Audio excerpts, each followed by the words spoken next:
yang pertama melakukan koordinasi dengan pihak owner dan user untuk melakukan survei lapangan.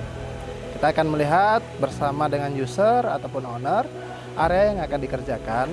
Kita melihat dengan kondisi yang ada itu seperti apa. Nanti kita akan menentukan metode apa yang cocok untuk digunakan di pekerjaan tersebut. Karena kita berada di highland, di mana dataran tingginya itu lebih dari 1.500 mdpl, tantangan utama kita yaitu dari faktor cuaca dan juga faktor kelembapan. Material yang kita gunakan untuk proyek dari lapangan spot hole dari MP68, kita menggunakan dua jenis material. Yang pertama material Sikaflor 263, yang kedua menggunakan Sikaflor PU atau polyuretan 21. Untuk penggunaan material yang berada di Klinik Ridge Camp di MP72, itu kita hanya menggunakan material Sikaflor 263 saja.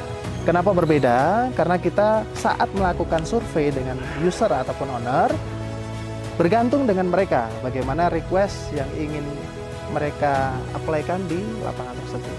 Dan kita memberikan saran material apa yang cocok digunakan di masing-masing area. Kita menggunakan metode grading. Setelah grading, kita lakukan proses untuk pembersihan atau vakum. Setelah vakum, kita lakukan lapis pertama, kemudian kita lakukan lapis kedua atau top coat. Kita memastikan dari kualitas material dan juga dari fasad setelah kita lakukan pengaplikasian. Ini untuk durasi pekerjaan, ini kita melihat luas area sebetulnya. Jadi ketika luas areanya cukup besar, kita perkirakan dari 14 sampai dengan 20 hari kerja. Tapi kalau memang area kecil, dengan metode hanya penggunaan epoksi saja, kita kurang lebih hanya 1 minggu bisa selesai.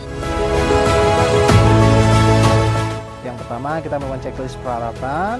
Peralatan kita sesuai standar dan layak untuk dioperasikan. Kita lanjut untuk melakukan checklist dari material. Materialnya sudah bagus, batch numbernya sudah sesuai, tahun produksinya tidak expired, kita bisa lakukan pekerjaan. Kemudian setelah semua inspeksi atau checklist itu selesai, kita lakukan checklist dari hasil pekerjaan bersama owner. Kualitasnya apakah sudah sesuai, apakah sudah berjalan, dan apakah sudah layak untuk digunakan. Dari perencanaan kita bisa menentukan metode apa yang cocok digunakan. Setelah kita cocok laksanakan, kita lakukan pengerjaan sesuai dengan prosedur yang ada.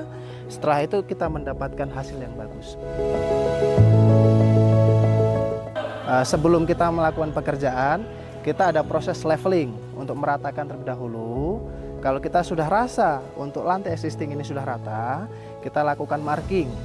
Proses marking ini kita memberikan tanggul dari ujung-ujung area dengan ketebalan yang kita inginkan.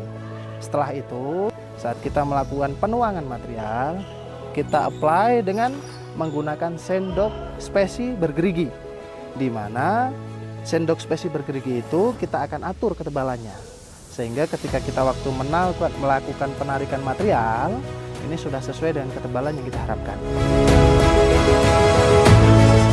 Yang pertama, kita memilih terlebih dahulu batch number yang sama. Karena kenapa? Batch number ini sangat krusial.